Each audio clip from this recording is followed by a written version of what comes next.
These days, it is easy to get advice on your training. The internet is abound with tips, techniques, and also training plans. You can even get one-on-one coach tuition from across the globe to help you improve your cycling. But with all these different techniques on how to train, well, how do you decide what's best for you?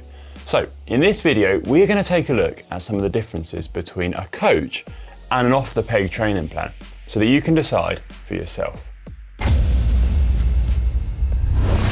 Firstly, what is a training plan? Very simply, it's when you get told what riding to do on a given day to make you improve as a rider.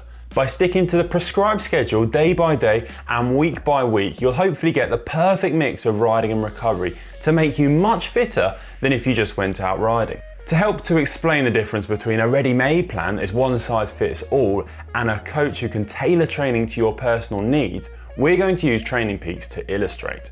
It's a training app, but also offers both ready-made training plans and a matching service to put you in touch with a real-life coach. And we're going to hear from Pav Bryan, who's an accredited coach and performance director at Spokes Coaching, to discover his own opinion on the matter. Okay, to begin with, a coach is a valuable tool in helping you to perform better. They're able to look at your performances from the outside in a much more subjective way, and they aren't biased by personal emotion. For example, you may be training really hard and feeling like you're getting stronger and you just want to train harder and harder. But your coach is able to look at that and say maybe, no, it's time to rest, recover, and down the line, you'll be much stronger as a result instead of training yourself into a big hole of fatigue. That personal relationship with a coach is a major bonus. They'll be able to keep you motivated towards big goals, and they'll also pick you up from any setbacks. They'll also build a relationship with you over time, so you'll both learn together what works for you and what potentially doesn't work. And that is a powerful strength in any sport, let alone cycling. On the other hand, with off-the-peg training plans, you can try them before you buy them. You can see previews of what the plan will entail, and you can read up on the specificities of that plan before you embark on it. You can even find really specific plans for certain goals, like the Étape de Tour, for example. Off-the-peg training plans are limitless and customizable in this respect. You can find plans based on how many hours you have available each week, how hard you want to train, and your own specific goals. Training plans are aimed at a wide variety of different riders. For instance, you can find a plan on Training Peaks, which is aimed at beginner riders. We've actually designed one ourselves, which is called the Zero to Hero plan, and is based on training for riders who have had no experience of structured training in the past. You can also find plans for much more experienced riders. For instance, this plan is aimed at those who are looking to increase their FTP over a 12-week period. So riders who may have experience of structured training in the past, but are now looking to take their training that bit more seriously. One thing to bear in mind with coaches is that they do have their own set of principles and ideas which they tend to stick to quite regimentally. And if you don't get on with a coach while you're undergoing the training, if that relationship just doesn't work out for whatever reason, then it can be quite hard to get them to change their ideas and your own method of training. So this is quite hard to figure out in advance when you are embarking on your training journey with a coach.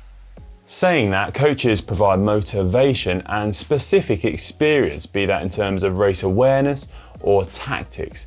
They'll also be able to look at your performances and your training, and if something isn't working, an experienced coach will be able to look at that, say why that is the case, and help you move around it. With a training plan, you won't have someone motivating you, but at the same time, this can be a good thing. For instance, if you're a beginner and you're wanting to try a training plan for the first time, maybe try structured training for the first time, this means you can give it a go, try the training, and you won't have someone barking orders down at you. You won't feel that pressure to try and complete the training in a set way. So you can kind of try things on your own terms. A coach can be expensive, so if you aren't ready to fork out the money, an off-the-peg training plan can be a great cost-effective way to structure your training and have a training plan that's still been written and designed by a professional coach. For instance, on Training Peaks, you can pick up a 3-week plan for around $10. And this is a training plan that has been reviewed and rated by other riders, so you can know in advance how other people found that specific plan. Off-the-peg training plans are also compatible with third-party apps such as Zwift or training peaks. So your workout will automatically appear in your calendar or workout library. And if you aren't familiar with following different intervals and you're not sure on how the different structures of those intervals kind of go when you're out training, then that workout will appear in the platform of your choice so that you can read it in a way that's comprehensible and understandable, in a way you're already familiar with. Okay, that was my opinion, but I am now joined by a true professional on the matter, Pav Bryant from Spokes Coaching, actually the performance director of Spokes Coaching. And Pav, I'd really like to ask your opinion. What do you think is best for riders out there when they're looking for some training? Is it a training plan off the peg or maybe working with a coach? So both are fantastic options, and I think that if you can afford to work with a coach and you're there, you're ready, then definitely work with a coach. But if you're kind of just getting new, if you're new to cycling, maybe you've not done any structured training before and you want to kind of dip your toe in that, a training plan is a really affordable way of getting in there. Typically a one-off payment, whereas a coach will obviously want a monthly fee. And I think so there's some really good, well-designed training plans out there. And you just might have to do a bit of searching to find them. Yeah, for sure. And what would your advice be for people who are looking to buy a training plan? What should they kind of look out for? Because there are a lot of training plans out there for different goals, different races, sportives, or kind of any sort of aim really. So what should you really bear in mind when you're picking one out? Yeah, absolutely. So there's two main things. Obviously, you want one that's reflective of your goals. To find one out there that has an end result similar to what you want to achieve, but also really look at what the plan is, the person the plan is built for. You'll have a load of different ones from whether you're kind of training at a load which we would suggest as a beginner, like a light load, not doing a great deal of training, and then obviously it progresses through to advanced, which is obviously a considerably larger load, and the time you have to commit to that training is also going to be in there. But really look at how well the training plan is described, and if you've got any questions, hopefully there's an email address which you can do. I think that's really important for me, is that you should be able to kind of send some questions to either a coach or be invited to be part of a support group, just to make sure that you get the best benefits from that plan. And what sort of benefits do you see in riders who've never even used a coach or a training plan before, and they kind of try and structure training for the first time?